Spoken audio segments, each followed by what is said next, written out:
And let's share the screen. Oops. It's a bit small, you're not going to see that, are you? There we are. Okay.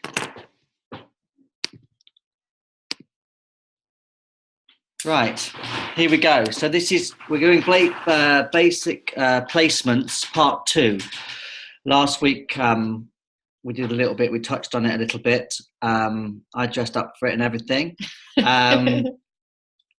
We just incidentally, we pressed record after I'd explained why I was dressed up like that. So anyone that watches the recording, it's just, there's no explanation for it whatsoever. I'm just in this ridiculous costume and I don't make any excuses for it. So that's going to be in the archives for a very long time.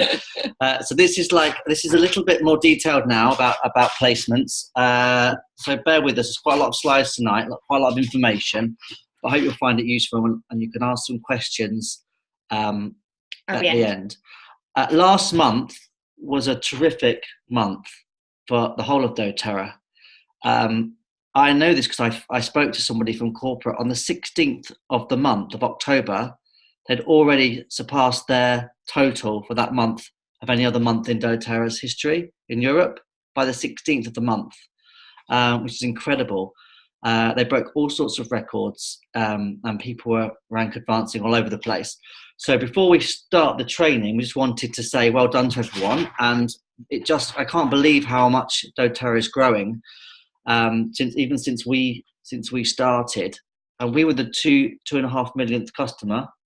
You know what number customer you are by your ID number. That is your actual number that customer that you are. 2.5 million, but around that.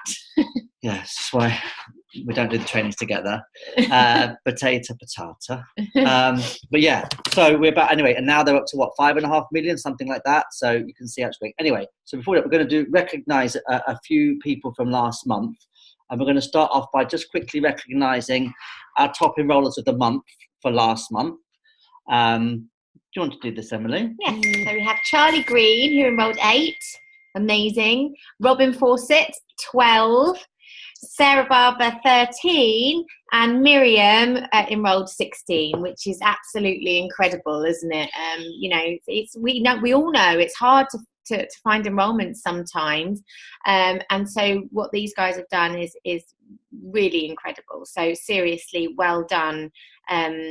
You are being noticed, and we're going to have to get you on to do some trainings to tell us your we will. We'll magic. Get some people on in the next few weeks to just have a little chat about what they do and how they achieve those ranks. I mean, Sarah, for example, has been doing it quite a while, and she's managed to get 13 enrollments. So people worry, don't they, of what happens when they run out of their core market and where do they find new people from? And she's managed to find 13 new people, so it is possible.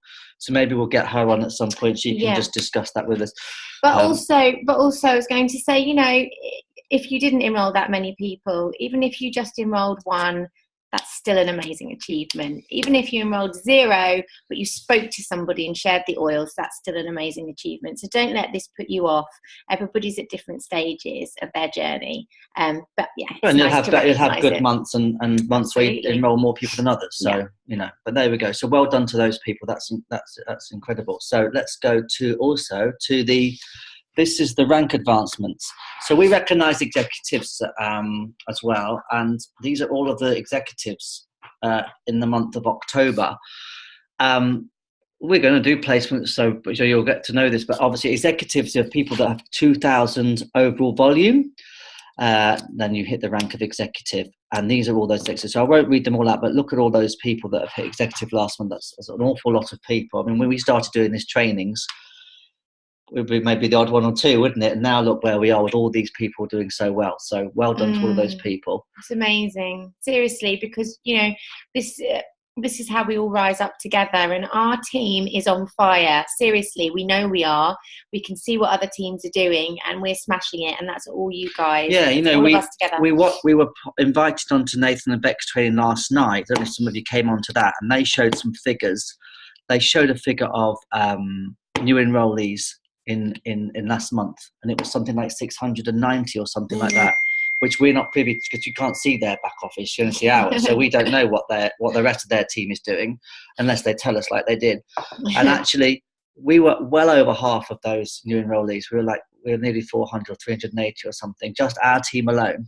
And they've got 6 legs, and they were just one of those legs. So our team is smashing it and doing really, really well. So well done, everyone. All of you guys. So yeah, it's good.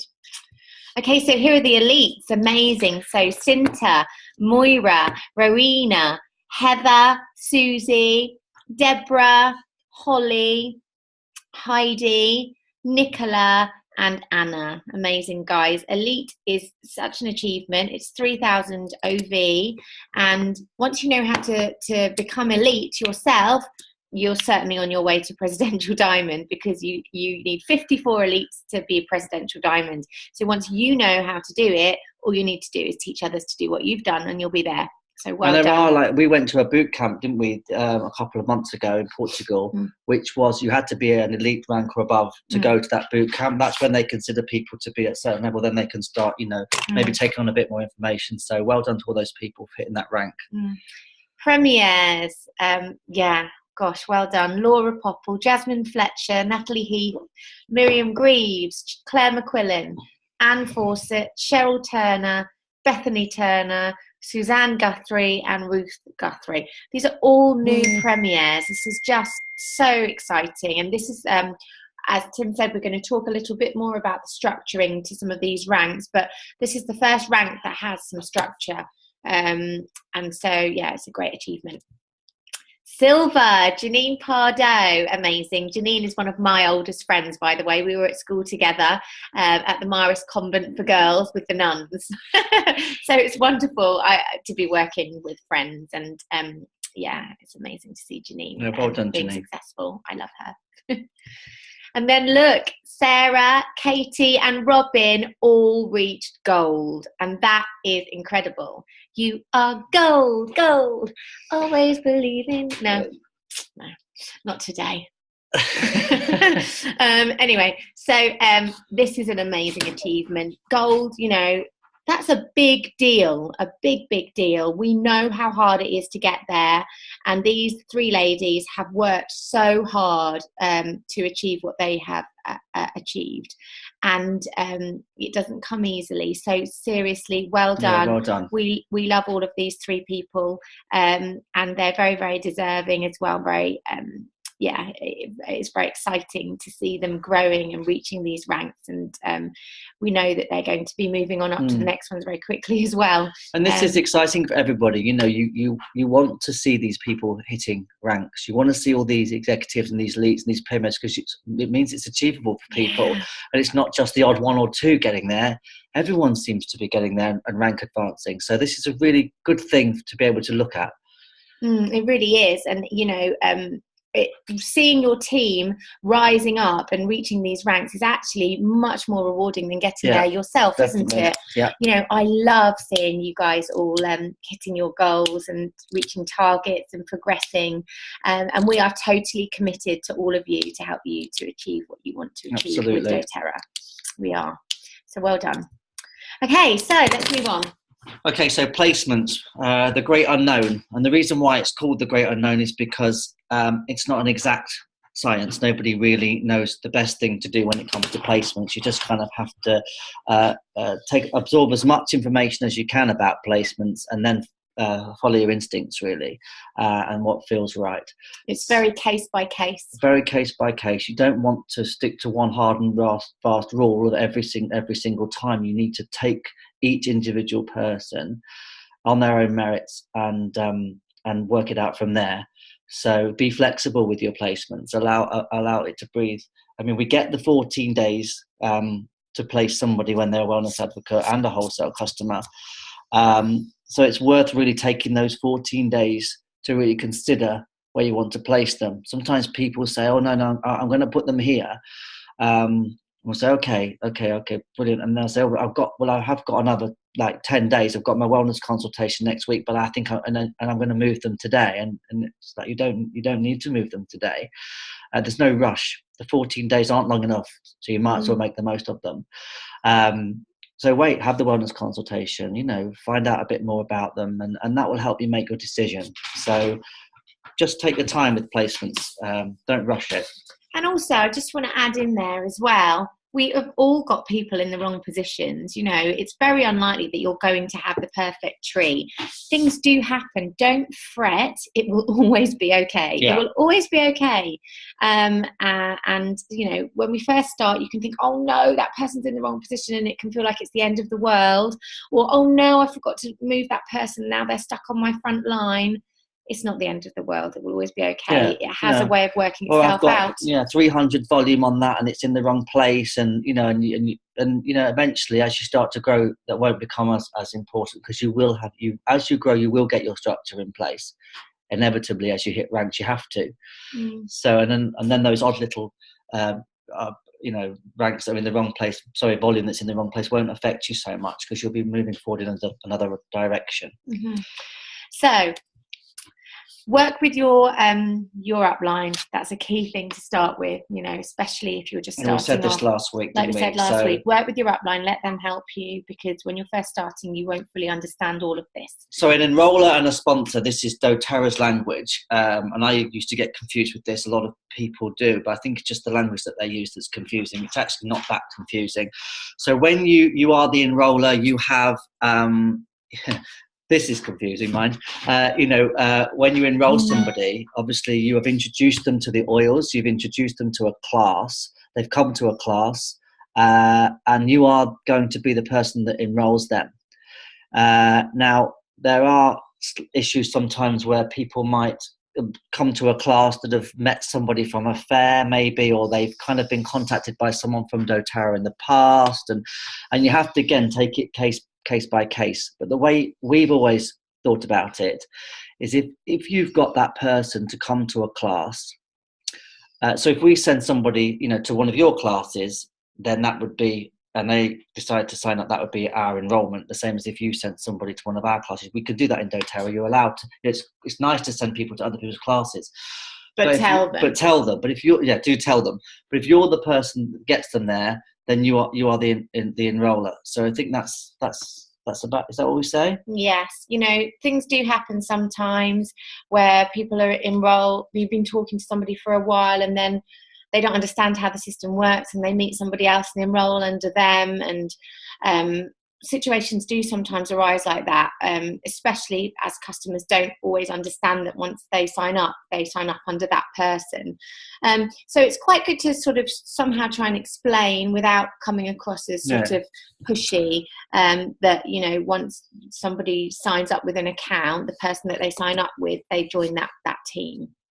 It's not really fair to expect the customer to understand all the nuances of enrollers and sponsors and PV and all that sort of stuff. You know, we don't want to put that on the customer, really, do we? So we kind of just have to understand it ourselves and do the best thing for the customer. But I mean, we've had situations where somebody's met somebody at a fair, they've taken their contact details, they've introduced them to the oils, they've taken their contact details, then they've, for some reason, slightly lost contact with them, maybe they haven't followed it up, or that person, you know, where it's like, you know, they haven't got back to them, and then that same person's then gone and met someone at another fair, signed up under them, and then become a builder themselves. And that sometimes happens as well, that, you know, that they lost that contact with that person, and they've gone on and further down the line decided to be a builder. That's just kind of how it goes. And these things come round because that will happen to you. Someone will find you at a fair or come to a class, and they've already been touched in some way with doTERRA, and they might be you might benefit from that.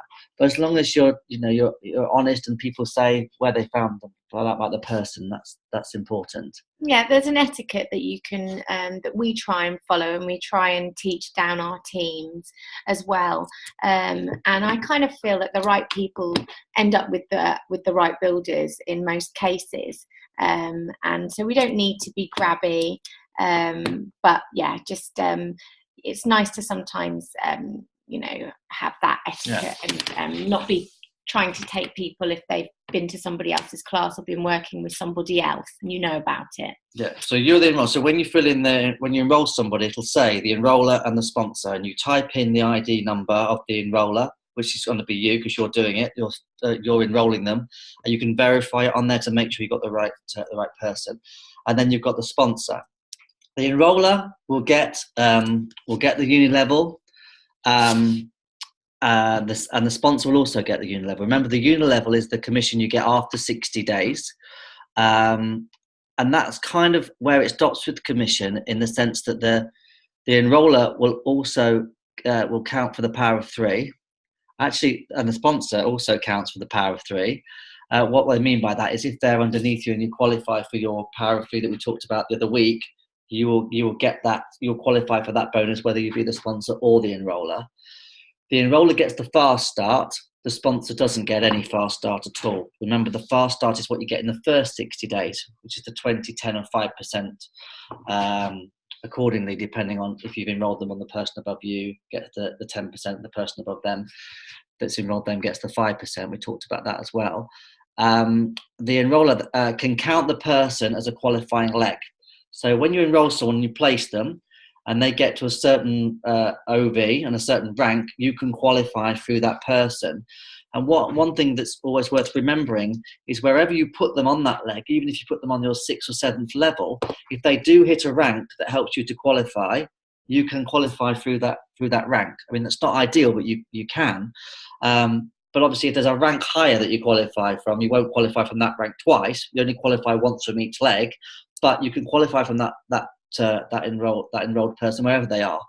So that's important to think about, because sometimes if you've got somebody down on your 4th level who initially didn't want to be a builder and then decided that they do, and then they start to do quite well, it doesn't matter that they're not directly underneath you on your tree. You can still use their rank to help yourself reach your rank. The only thing that is affected by not having them directly below you is the power of 3 bonus. You still get fast start if they're enrolled and on your 4th or 5th level. It's just the power of 3 bonus that is affected by not having them directly below you. So yeah, hopefully that makes sense. And then it says here as well, receives extra shares, which is a little bit more advanced. Don't know if we need to go into this, but as you get to a certain rank, I think the first one's silver. Anytime anybody gets to elite for the first time that you've enrolled, you'll get an extra share that month, just the one time, the first time they get to elite.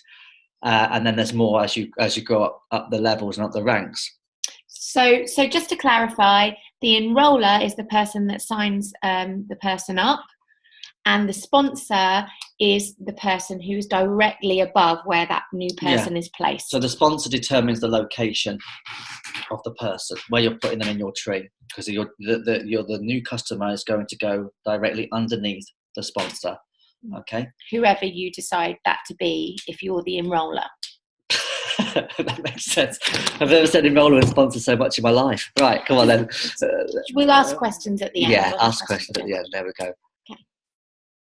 Okay, so obviously this is what when you go to enroll somebody, we looked at this as well. You get the choice between a wholesale customer and a wellness advocate. When you first enroll somebody, that comes up. So what I thought I'd do, this is a slide which is supposed to depict what it means to you as the person that's enrolling the customer, whether you decide to make them a wellness advocate or a wholesale customer, how that affects you and what differences it makes. So first of all, whichever one you enroll them up as a wellness advocate or a wholesale customer, you can still move the person within the first 14 days. That's exactly the same. Okay, they can be placed anywhere on your tree. That's the same as well. Okay, you get the fast start as long as you're doing LRP over 100. Remember, you've got to have 100 PV in your basket at all times. Remember we said this, otherwise you won't get paid any commissions. You get the fast start whether they're a wellness advocate or a customer. You also get unilevel, which is the thing you get after 60 days. You get that if they're a wholesale customer or wellness advocate. Okay, and that's kind of where it stops. Okay. So a wellness advocate can be a sponsor. I just spoke about sponsors. So you can build underneath them.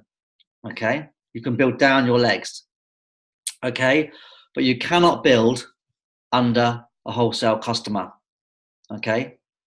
So if you, for example, if you've got a wholesale customer, this is something that's come up this week actually, and they want to host a class for you, and you go and do a class for them, but they want you to put all their people they've enrolled that you've enrolled, under them, because they're their friends and they want to, that sometimes happens.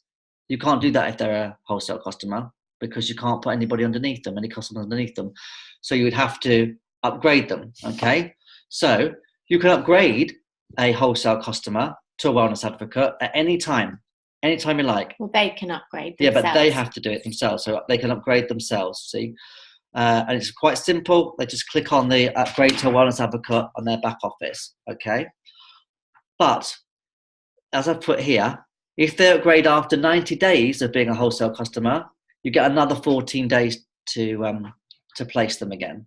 And this is important. Why? Because we never had this option when we started, but if you have a wholesale cost, if you have somebody that might potentially want to build in the future, or you might not even know they want to build in the future, they might come to you and say, I'd like to do the business now, and you've enrolled them as a wholesale customer, and 90 days has passed, you get the chance to upgrade them, or they upgrade themselves, and then you get another 14 days to do the whole process again, work out what they want from it, work out whether you're going to place them, who they'll work well with. You get to do that all again, like they're a new person again. So that's really, really useful. Yeah, and so the important thing here is if to ascertain during the wellness consultation, what does this person want? Because if there is a potential that they might want to upgrade to become a wellness advocate, you almost need to say to them, don't click that button, because if you do decide in the future that you want to become a wellness advocate, we need to have that chat so I can put you in the best position. Obviously, if they upgrade themselves prior to 90 days, they're stuck where they are. You can't move them. And that's not always going to be the best position for them and for you for building your structure. So this is a good opportunity now to mention this in the wellness consultation with them. You can say to somebody, if you did decide to want to build in the future, you can upgrade yourself to wellness advocate. And that's going to give you an idea if they might want to. It's a great way of actually mentioning the business, because it's information that you need to be giving them, really. Yeah. And so on a wellness advocate, once they've been placed after the 14 days, don't forget you get 2 chances to place them. When you enroll them, you get to place them. And when we say place, that's the sponsor. They're going underneath the sponsor that you've chosen. It can be under yourself. You could be the sponsor as well. And then you could get another chance to do that in the 14 days. Once you've done that, you've moved them, you can't move them again, okay, without special permission from doTERRA. And this is not a guaranteed option, okay? So don't just think that's a possibility. There's a process to that, and it's not always a given. So this is why you've got to try and get them in the right place to start off with. Now, we just quickly about how you move them. So when you sign up a person, you've got 2 options. You can put them where you think you want to put them. You can enroll them and put them exactly where you want to the first time, and then you've got 14 days to leave them there or move them somewhere else. Or you can just put them on your front line, so make yourself the sponsor to start off with, and then you've still got the 14 days to move them. Why are they different? Well, they're different because if you forget to move them after 14 days, which does happen, and we've done it, they're on your front line. If you put them somewhere, where you think they want to be, then at least if you forget to move them again, if that's not where you want them, you've got them somewhere that you want them. The only option, the downside with that is you might forget they're there, because they're obvious when they're on your front line, because you can see them all the time. If they're a bit further down, you might forget they're there as well. So that's your choice to make that decision. We personally put them on our front line, and we try and remember that they're there. So, well, the thing is if you put them on your front line, and then towards the end of you've got time towards the end of the month, you can look at your tree and look where you need the volume.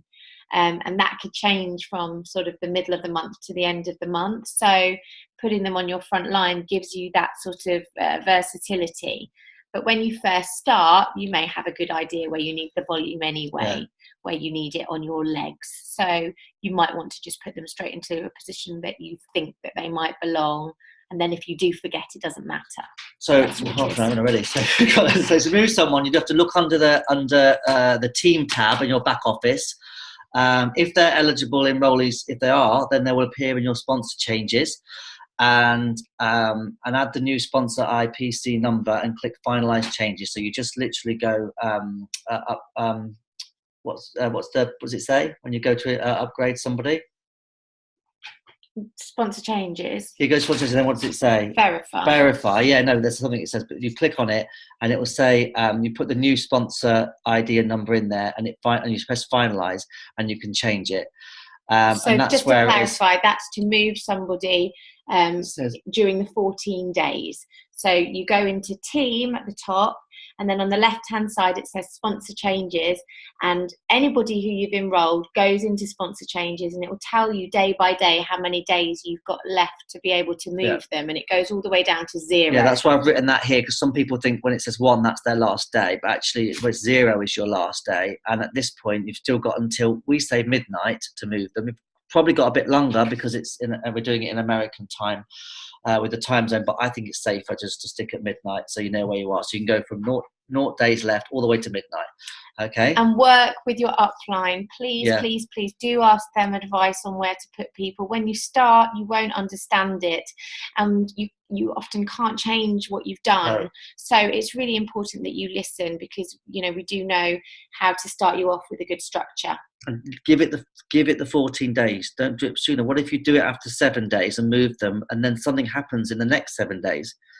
Maybe someone that they know wants to do the business as well, and they want to work underneath them, or maybe someone else comes into your life in the next 7 days and it changes the way you look at your tree. Or there's lots of things that can happen. doTERRA changes all the time. It's ever evolving. You never know what's going to happen day by day.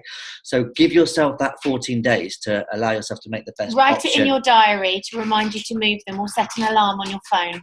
Okay. So then you've got to decide who these people are. Are they customers? Are they sharers, or are they builders? Okay. And you will decide this. Your wellness consultation with the person will help you to ascertain which type of person they will be. And then you've got the 14 days to decide, obviously. Again, this isn't in the exact science. You can't always tell how people are going to be, or nor should you try and judge them too much. It's just to give you a guide, really, just to sort of help you a little bit. So is your enrollee a customer? Also called a consumer or a user. They just want to buy the products. They're not usually interested in hosting a class. They ask a lot of questions about the products, interested in attending product training. So that's kind of, a customer. They're not really asking much more about that, or getting involved in any more way than that. Is your enrollee a sharer, or likely to become a sharer? So what is a sharer? Are they interested in sharing the oils, and they may commit to hosting a class? Sometimes, or usually, they set up on LRP, and they often do little spends, and they spend quite regularly. They maybe ask you for some samples for their family and friends. Sometimes they say they don't want to sell, but they act like a builder in many ways, the way they share them. I mean, we've got quite a few people like this who do share the oils, and they're not builders. Like Lydia, I'm thinking, it's a natural human instinct to want to help others. Yeah. So you do find people that share them for you. Yeah. And then they might interest in attending product trainings, and sometimes stays for the business part. So for things like the convention, we've got a few people that are sharers. They're not doing the business, but they really want to come to the convention. They're interested in the oils. So who knows what they'll turn into? But they're your sharers. Is your enrollee a builder? Are they going to commit? This is, again, you find all this out at the wellness consultation, or when they say they want to grow the business and be a builder. Are they going to commit to the 100 PV a month? This is important because this is the 100 PV spend. Not only does it give you oils which you need to share, it also, the system recognizes that you qualify for all the commissions as well. Not only that, but also you're committing to trainings and the Facebook groups and the tribe and all the things that go with that. So I think it's important that when people say they want to build, unless they particularly, sometimes people really can't afford to do the spend. There are options, and you say, well, wait until you've actually hosted your first few classes, put them all together, and get some fast start, and that will help you. And then you sort of have your basket ready and do it like that. But it is important that builders are commit to the spend. And also, it's committing to yourself, I think, as well, actually. Yeah. Committing to yourself, that you're doing this as a business. Yes, you won't get paid any commission, but also you're getting a lot from doTERRA. You're getting a hell of a lot of support. You're getting access to the closed Facebook groups. You're getting this training series. And so, yeah, and it's very easy to cover these costs relatively quickly as well. Yeah, I'd say if you're doing lots of classes a month, or two or three classes a month, you should be covered in the first couple of months, I'd have thought. Are they sharing yours and looking for more builders? Are they committed to sharing the oils and looking for more builders? These are just sort of rough guides, but are they making contacts? Are they holding classes? Do they want to hold classes? Are they participating in training programs? Like you guys, you come on here every Tuesday for the trainings. I know some people can't make it because they're working on those things. They've got the recordings, but there are some people. Are they committing to it? Yeah.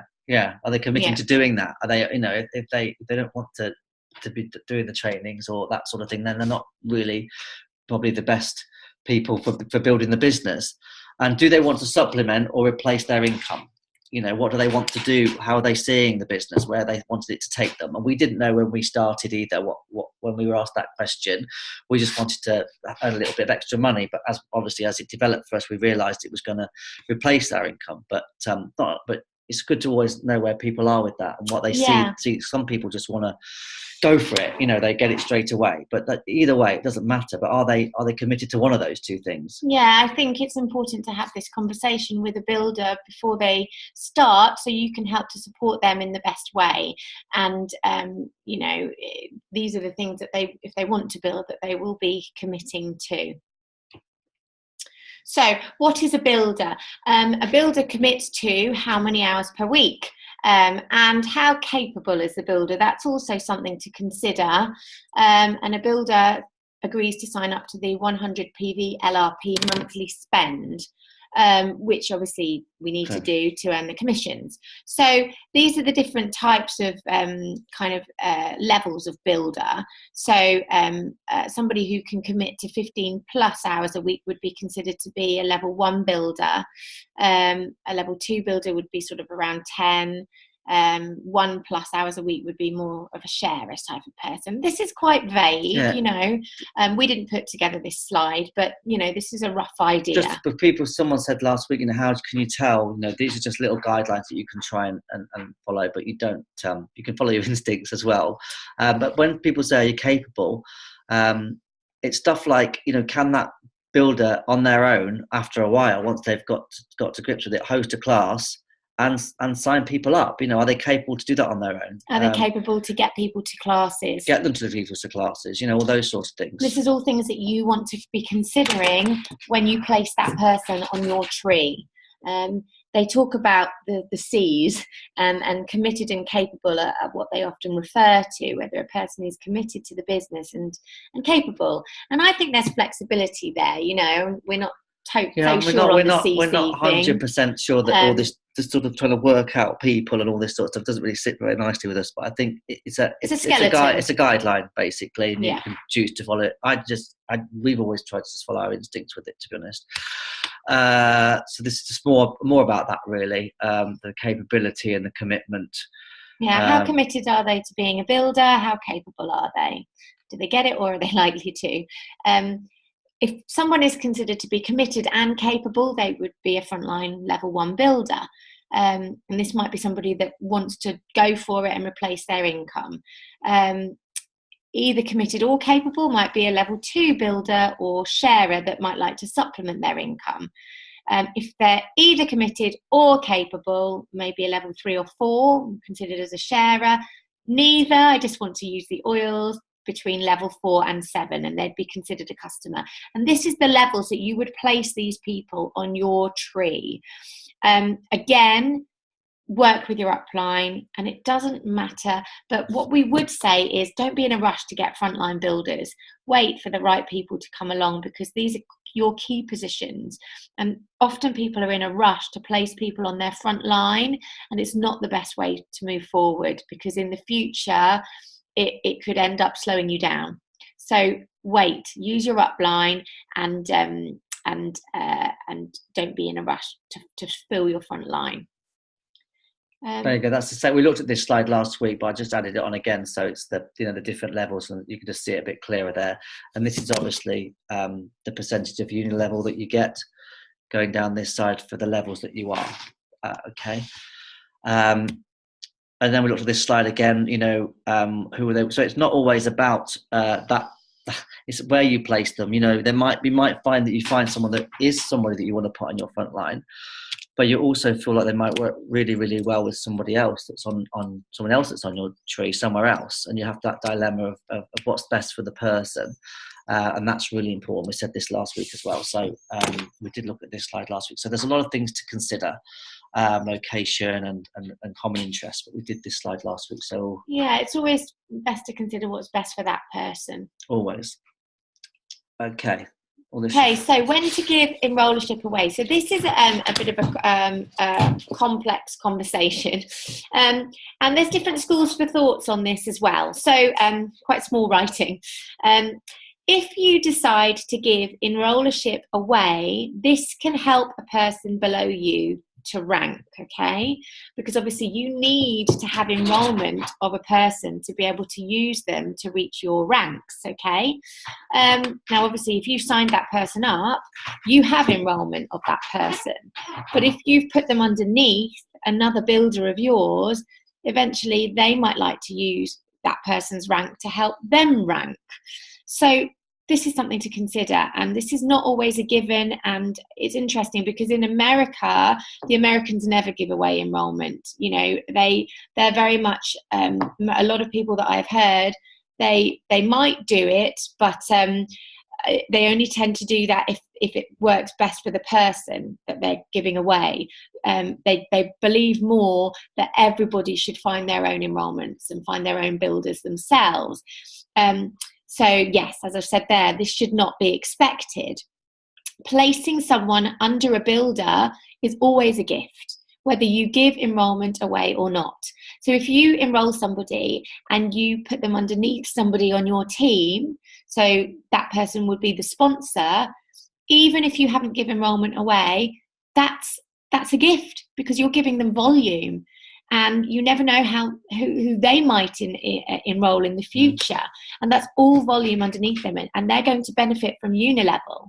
So you can't guarantee that just because somebody has been placed underneath you that you're going to be given enrollment. You can't. You have to do this yourself. But if somebody does put somebody underneath you, that's a lovely gift. So a builder should not rely on someone else's enrollments to reach ranks. They need to also find their own people. We would not suggest giving away enrolment unless the builder taking enrolment above them is willing to support the other person. This is very important. And if it's in the person underneath's best interests, okay? You should not give away enrollership until the person above needs it to reach silver or above. This is something that we've been trained, okay? So if you decide to give away enrolment, you wouldn't do it until the person that you're giving away the enrolment to needs it to reach the rank of silver or above, okay? You can actually get enrolment back off somebody. So if you give enrolment away to somebody on your team, and then they decide not to do the business, you can actually ask for that enrolment back.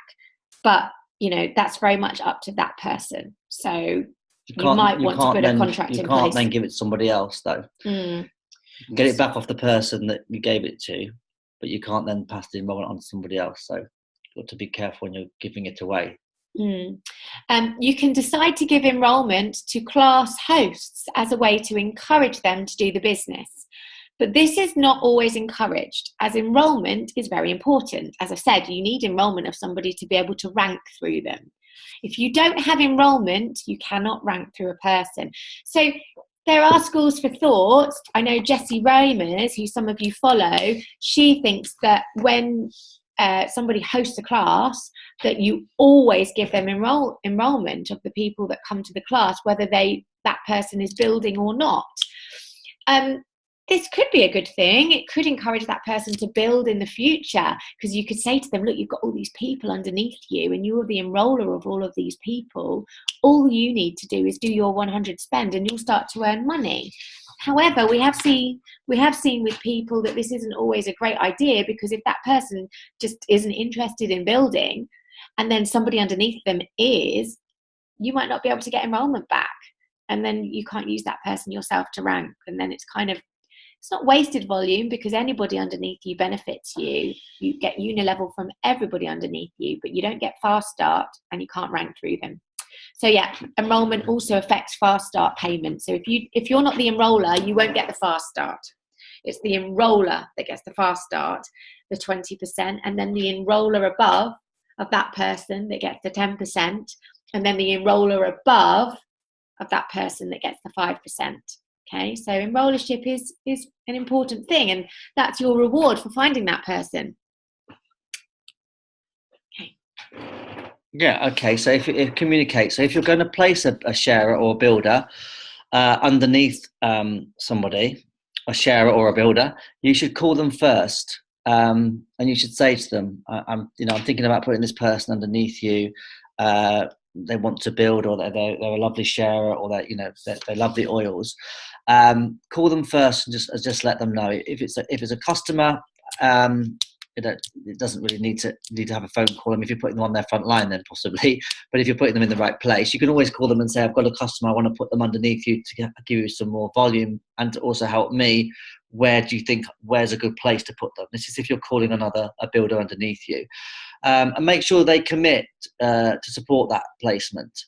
So, if you've got a builder and they live in, wants to join, that lives in Swansea, say, and you've got a builder that lives, in Bristol, is that person committed to driving and helping them with their classes and maybe sharing some fares with them and stuff like that? If they say, oh no, I don't really, I don't really get out, I don't really go that far out of my village that I live in, and they're not the best person probably to be that person's support.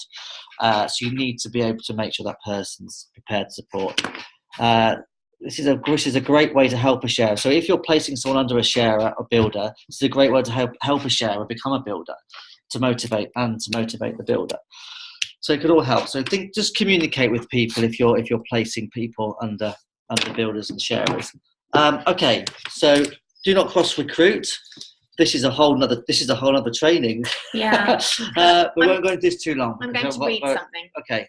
I'm going to read something here about cross recruiting. I think it's really important to share this, actually. And as I said, this is the etiquette that we follow, and hopefully we pass down, and hopefully you will pass down to your teams as well, so we can be guardians of the doTERRA culture. You're your own boss. No one tells you what to do in doTERRA, so you can actually do whatever you like.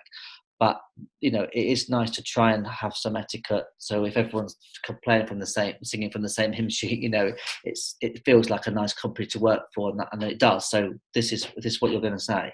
Yeah. So this is something that I read that was written by Teresa Harding, who is actually one of our uplines in America. She's an amazing lady, very inspiring, and she's very close to the top. And so I wanted to share this with you. It says, from my heart, with the kindest of intentions, I'm telling you, doTERRA is a company based on values, integrity, and honesty come to mind first. That is exactly how we should be represented by you as leaders, and cross-recruiting is not allowed or accepted. Emily Wright, who's one of our founders, amazing Emily Wright, has continuously told us as leaders to let them grow where they are planted, and that's what we need to be doing. Cross-recruiting is unacceptable and goes against everything doTERRA stands for. Please remember, we have so much to learn together, and someone doesn't need to be on our team to work with them. We can make a difference if we stand together with honesty and integrity. We can put an end to cross-recruiting by working together and letting our teams know this is not acceptable. Please share this with your teams. So the thing with this is... Just explain an example of cross-recruiting would be, give an example of that. Say, if somebody has signed up with somebody else and then they come to you and say, actually, I want to work with your team. The thing is, as you grow and you become more well-known within doTERRA, your reputation is quite important, and people will know you, and you don't want to be that person that's, stole somebody or poached somebody or whatever somebody might say.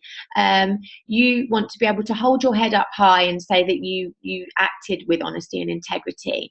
And so, yeah, every case is different, of course. And as Tim said, you are your own boss, but this is what we believe in our hearts, and what we encourage within our team. Yeah. Okay, so other options. Okay, so I think this is just to do with taking someone's position or moving someone within in your tree. There are other exceptions you can do. You can if somebody has got a position and doesn't want to do it anymore, but is in a good place, maybe someone in your front line decides it's not for them, they can give their position away. They can either gift it to somebody, or they can even sell it to somebody if they want to. So there is that option. You're not stuck with that person forever. They can terminate their account. But normally after 6 months of absolutely no activity on the account at all, no spends, nothing, they can normally call up placements, and they can get their account terminated.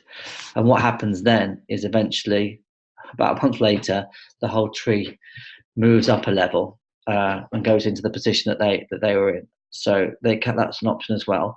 There's also exceptions to placement policy requests, and these goes to the committee. So there's about 3 or 4 different options you can request for placements to get things moved or changed. This is, this in some cases requires 7 signatures from your upline. So you've got to go up, up, up, up, up 7 times, and they've all got to sign it. And then the committee meet once or twice a month, and they sit down and review what you're asking them to do or where to move, and then they decide whether they want to go ahead with that or not. And there's lots of restrictions on whether they can or whether they can't. So it is possible. They don't allow cross-team recruiting or moves, and also it has to always be in the interest of the person that they're getting the support that they need.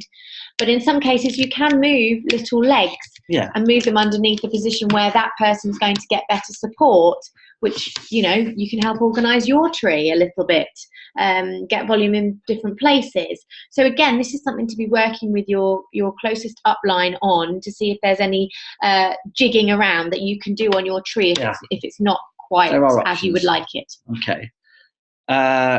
So we're just going to quickly go through the ranks and how you qualify for those ranks. So you'll see this chart quite a lot. I've shown it to you before, but it's the breakdown of the ranks and the different unit levels. So we've got all the ranks, a bit small, but all the ranks going across the top there. And these are all the different levels of the tree that they're on, different legs and the different levels, and there's different percentage of unit level that you get. Just wanted to quickly show you that, but it's probably a bit easier to just go to this one. So executive, this is the first rank we're going to show you. So this is the idea is what you're trying to do with your placements. Ideally is you want 3 legs. I mean, ideally you're going to want 6 in the end, but to start off with, you should never really be thinking more than 3 legs, okay? Because those 3 legs are enough to get you to platinum, which is a good rank. And, you can maybe extend to a 4th or, when you feel the time's right. But certainly for new people, this is so the first thing you're trying to get to achieve this is executive, okay? So this is you here, and you just need 2 legs with 1,000 overall volume on each leg, okay? Okay, you don't even need... No, actually, you don't need 2 legs. It's just 2,000. Oh, sorry, yeah, that's just the way that's been done. Sorry, my fault. You just need 2,000 from... I mean, they've just done it in 2 legs. You just need 2,000 volume. You don't have to be the enroller of any of these people, do you? You just need 2,000 volume underneath you. Yeah. Look, no qualifying legs required. It tells you underneath. Okay, so that's 2,000. Okay. Then we go to elite. Again, this has been split into 2 legs, but it doesn't have to be. It can just be one. It just be 1 leg. This is an overall volume of 3,000, and it can come from anywhere. And it's no structure. And this includes you as well, your spend. Okay, always good to remember, because last month, obviously, we had a very busy month. We were trying to work out all the volumes and ranks, and I kind of got confused. I was thinking, does the person's volume, is that also included, and blah, blah. So yeah, it can get confusing, but your volume obviously includes in that whole 3,000 overall volume to get to elite. Okay, let's go down one more. Okay, so this is the first time when you're going to need to be the enroller of people to get to this rank. Okay, this is Premier. Okay, and also Premier is the first rank that has a structure. You have to have a structure. It can't just be volume underneath you from anywhere. You have to have it in the right places. So I suppose going back to elite, you kind of, you know, if you just had all that 3,000 on one leg, that's fine. It's going to take, it's fine, but it's going to take you, you know, another bit longer possibly to get then to this rank. Where there's, I suppose, once you've got a leg that's executive, 2,000, then you probably want to think about starting another leg if you haven't got that option already, you know, because eventually you're going to need 2 legs of 2,000 OV. You have to be the enroller of both those people to make them executive, and then 1,000 from anywhere else. That includes yourself as well. And the 1,000 could come from either of those 2 legs. So you could have one leg which had 3,000 and one leg which had 2,000, or it could come from a third leg. Now, we encourage you to build towards Premier when you're starting the doTERRA business, okay? And to have this foresight and this structure in mind when you place your first placements, okay? So you need to start thinking about this and where you're putting people when you're talking to your upline about where to place your placements. And it's important. This bonus that they give you as well, this is the first time you actually get another bonus on top of all the other ones. It's called the empowerment bonus, and it's about £172. But the condition is you must have enrolled somebody that month, at least one person, to qualify for that bonus. Okay, so that's Premier.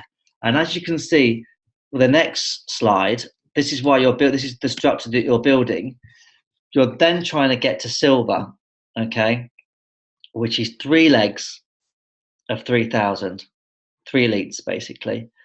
And you can see why when we spoke about last week about structuring just the legs, straight down your legs, don't go across, don't be building lots of people on your front lines, you know, keep it narrow, you know, because once you get to this level now, you see here, Premier, this 1,000 can come from anywhere. It can come from, you know, on the front line over here, or it come from down this level here, or this.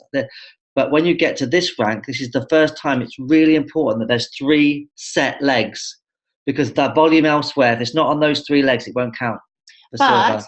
It's very important that you don't just put anybody at the top of your legs, okay? No. You need to be considering what type of person that is.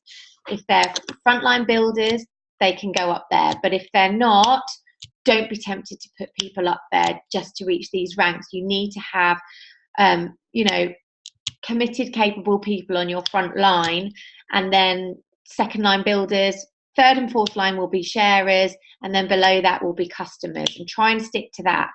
If you don't have those key builders to start off with, this is when you might think about introducing a placement holder into those positions, somebody that you know and can trust for the time being until you find that person to perhaps take that position. Absolutely, because if this is a placement holder here, you know, you're going to want to keep hold of that volume. If you've got 3,000 volume there, and then, you know, you're going to want to give that to a builder eventually, so that volume is still being used. Otherwise it'll get wasted, and, you know, the volume will come from elsewhere. So if you're creating a large amount of volume, you need to keep control of it. You still want it to help you to rank, so a placement holder can do that. And how you swap a placement holder over, just so you know, if you have found somebody that you think you want to put into that person's place, the placement holder, you want to swap the account with that person, it's really important you don't enroll them until you've filled in a form. It's very easy to do. I mean, it's not a hard process, but you have to, if once you've enrolled them, it's a lot harder to put them in that place.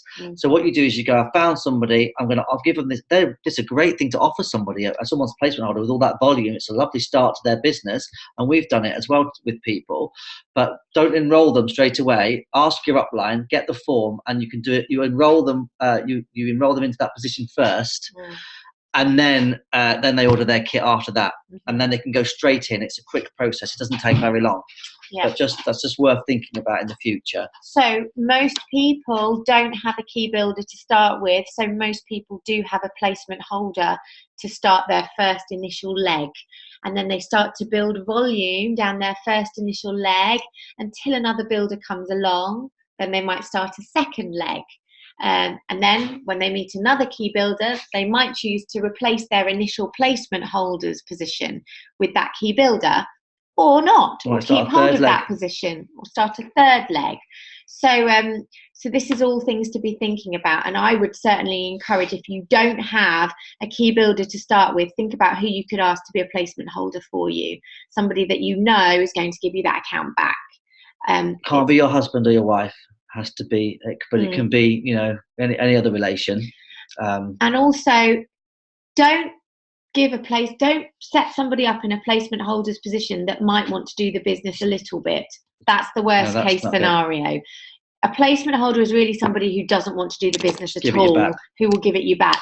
Because what you don't really want is somebody at the top of your trees who are not really doing it, because that's going to be, you're going to have to drag that leg to certain ranks yourself then, and it's going to slow you down, and it's awkward. So you really rather have somebody that's great in that position, or somebody that doesn't want to do it at all and will give you the position back. On the flip side of that, you don't want to hang on to a placement holder forever, because eventually you can't carry a placement holder to, maybe you can get them to maybe Premier if you're lucky, but to keep them going every month and getting that volume and all that's too much. So you are going to have to give that away at some point. You have to don't hang on to it and think, I can't give it away now because I've built all that volume up. It's not sustainable. No, month after month. You need builders under your legs to build those legs for you. You can't be expected to find all the volume yourself to keep those legs growing. What you really want to be doing is supporting your builders to find people underneath you, so your legs are growing naturally, and then with any volume that you have, you can fill up the gaps. So that's what, this is the rank I think you need to be thinking about, these two ranks here, Premier and Silver. So have in your head those, those two, then three legs that you're building towards. That would be, obviously, get yourself to elite, and then think about the structure that you're looking at, and obviously this is another rank. So once you get to silver, you get the first leadership rank. So you get one share, it says here, which is 2% of the company's volume split between all the silvers, all the golds, and all the platinums. And plus you get the empowerment bonus as well. So it works out about £300 as well. And then, we'll just quickly show you how you then, we're not going to go into this because it's taking quite a long time, but then obviously you've got gold, which is the next rank above that, which is you again, and then you've got three premiers underneath you, and then you've obviously the premier, you need two executives and 1,000 from somewhere else. It shouldn't say pounds. It doesn't. I know. It wasn't actually my No, I slide, know somebody else's slides, but it shouldn't say pounds. It's overall volume. Yeah, that's not pounds. If it would be good if you did get £5,000 through Premier. It would be quite good. But anyway, so yeah, so that you can see the structure, and then platinum moving forward. I'll just show you the gold again. So I'm flipping, but that you get 5 shares that time. So remember that the silver you get 1 share, gold you get 5 shares, platinum you get 10 shares, split between the same ranks. And you can see there that silver is platinum. Sorry, is 3 silvers, and then you obviously to be silver you need the 3 elites. Yeah, so you can see how your tree is built on elites actually. So like I said before, if you know how to get yourself to elite, you know how to get yourself to the higher ranks as well, because you're just duplicating it. Yeah, and then people will do that for you. They'll get to elite, and suddenly you'll start to go up and up in the rank. And then we have diamond. So to be a diamond, you need to have 4 silvers underneath you. Silvers need to have 3 elites underneath them. Elites need to be 3,000. To be blue diamond, you need to have 5 golds underneath you, okay? To be a gold, you need to have 3 premiers underneath you. Premiers need to have 2 executive legs. So that's 2,000 and 2,000 and totaling 5,000.